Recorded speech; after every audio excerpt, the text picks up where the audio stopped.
Ya, dari mulai orang terpaksa di pinggir jalan, petrolhead di garasinya, hingga Formula One team di pit stopnya masing-masing, semuanya butuh yang namanya jack atau yang biasa kita sebut dongkrak.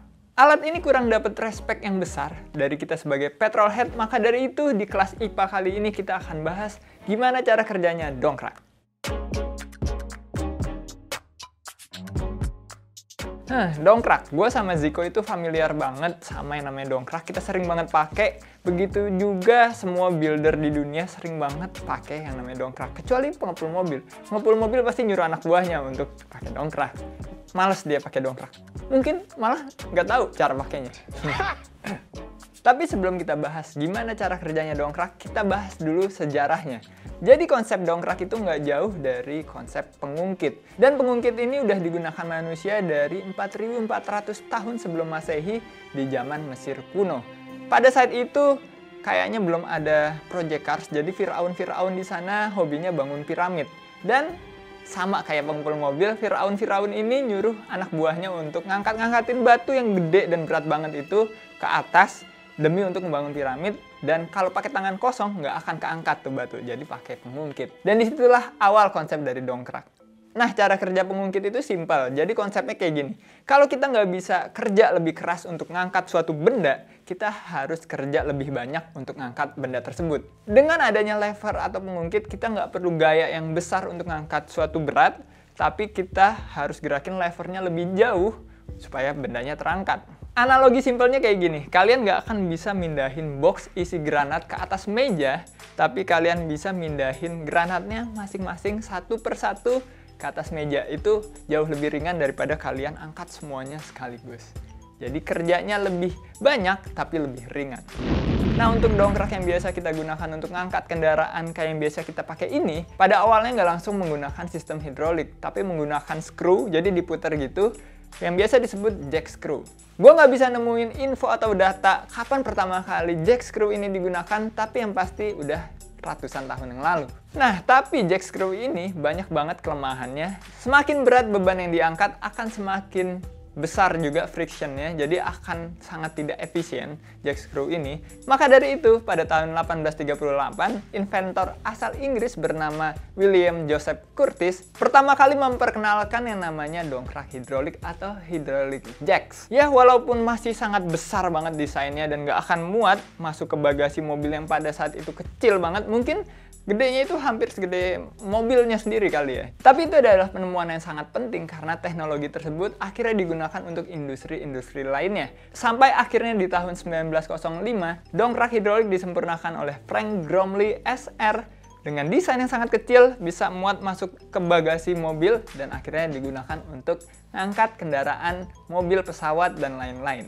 Dan teknologi dongkrak sangat berkembang hingga saat ini, sampai kalau kalian beli mobil pasti gratis dapat dongkrak, kecuali kalian beli Smart.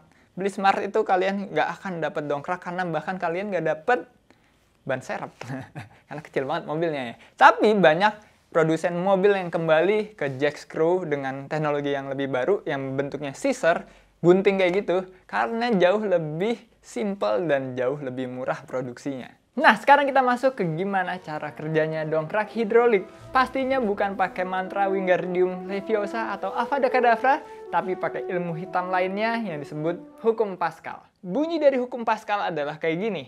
Tekanan yang diberikan pada zat cair di dalam ruang tertutup akan diteruskan oleh zat cair itu ke segala arah dengan sama besar. Bingung kan kalian? Gue jelasin lagi pakai analogi. Masih ingat tentang granat yang gue taruh di atas meja? Sekarang bayangin granat itu dikirim ke Korea Utara, kita ledakin di depan rumahnya Kim Jong-un. Geger! Hal selanjutnya yang kita tahu adalah rudal nuklir Korea Utara langsung pada terbang semua ke arah Indonesia. Terus di mana letak kesamaannya sama hukum Pascal? Sebenarnya nggak ada sih. Gue cuma mau buat jokes tentang Kim Jong-un aja. Kalau kita nggak bisa kerja lebih keras untuk mengangkat suatu benda, kita harus kerja lebih banyak untuk mengangkat benda tersebut. Tapi bedanya, kita pakai cairan. Cairan itu nggak bisa kekompres, jadi kalau kita tekan di satu bagian, dia akan menekan bagian lainnya dengan force yang sama. Dan kalau surface dan volume di bagian lainnya lebih besar, jarak bergerak piston nomor 2 ini hanya setengah pergerakan piston nomor 1. Tapi tenaga atau force yang dihasilkan bisa 2 kali lipat, Dan karena pakai cairan jadi sangat minim friction atau gesekan, jadi sangat mengeliminasi kelemahan yang ada di jack screw. Nah, di dalam dongkrak hidrolik ada konsep ini dan ditambah juga ada leverage-nya. Jadi kedua sistem ini digabung bikin kita mudah banget untuk ngangkat suatu mobil. Bayangin aja tangan gue yang kurus ini bisa ngangkat mobil seberat 1 ton dengan bantuan dongkrak hidrolik. Maka dari itu, semua dongkrak hidrolik dari mulai bottle type jack dan juga floor jack menggunakan kedua konsep ini. Tapi menurut gua scissor jack jauh lebih keren. Kenapa? Karena mekanismenya benar-benar simple, nggak rumit. Walaupun ada sedikit gesekan di threadnya, di alurnya, tapi kalau mobil yang mau diangkat itu nggak begitu berat, gesekannya nggak akan terlalu mengganggu. Moving parts-nya juga sangat dikit dan bobotnya juga sangat ringan. Because the best design is always the one get the job done in the most simple ways possible, kata Mark Rober. Maka dari itu, masih sering banget ditemukan dongkrak-dongkrak ini di mobil yang bobotnya cukup ringan, bahkan di mobil yang rada sedikit berat sekalipun. Nah, sekarang kita bahas gimana cara pakainya dongkrak, karena sebagai laki-laki kalian kalau nggak bisa pakai dongkrak itu kelewatan banget. Bayangin kalian lagi sama gebetan kalian di suatu jalan dan ban kalian pecah, kalian nggak bisa ganti ban sendiri, itu bener-bener malu-maluin banget. Makanya kita bahas aja langsung gimana cara pakainya dongkrak. Ya, gue rasa kalian udah tahu gimana cara kerjanya dongkrak. Sekarang gue mau jelasin gimana cara pakainya dongkrak. Dan di depan gue ini udah ada 2 jack screw, yang satu dari mobil Agya, yang satu dari mobil Innova. Dan cara pakainya ini gampang banget, tinggal diputer sebenarnya. Diputer perlahan, bagian atasnya ini naik. Tapi kalian harus tahu dulu titik tumpu atau jacking point yang ada di mobil kalian masing-masing. Kalau yang di Innova ini udah ada penjelasannya di dalam dongkraknya.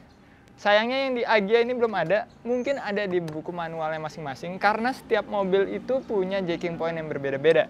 Dan kalau misalnya udah sampai kena beban di bagian atasnya sini, kita bisa pakai kunci rodanya ini buat jadi leverage atau lever supaya jauh lebih ringan. Itu kenapa dongkrak ini simple banget dan sering ditemukan di mobil-mobil zaman sekarang. Untuk bagian scissor juga sama, diputar pakai tangan bisa. Terus kalau udah berat, kita bisa tambahin leverage-nya di sini. Nah.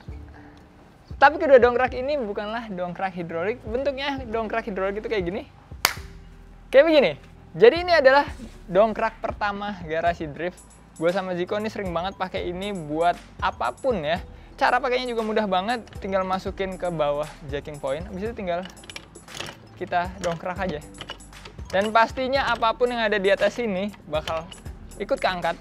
Mulai itu dari gearbox, itu dari mobilnya sendiri, kita juga sering ngedongkrak tools, kadang terlalu keras buat ngebuka sesuatu. Di atas sini kita taruh tools, jadi toolsnya kita dongkrak, daripada kita yang ngangkat berat kan. Dan kalau mau ngendorin, kalian tinggal putar aja nih valve-nya, dia turun sendiri pasti. Ya, gue rasa kalian semua udah tahu gimana cara kerjanya dongkrak, gimana cara pakainya dongkrak. Sekarang kalian langsung aja ke garasi kalian masing-masing, keluarin dongkrak kalian dan kalian beri penghormatan yang lebih ke dongkrak kalian. Karena sebagai petrolhead kita bisa apa tanpa dongkrak? Kita mau ganti velg, kita butuh dongkrak. Kita mau pasang coilover, kita butuh dongkrak. Kita mau engine swap, kita juga butuh dongkrak. Kita mau ngambil barang di rak paling atas, kadang kita juga butuh dongkrak.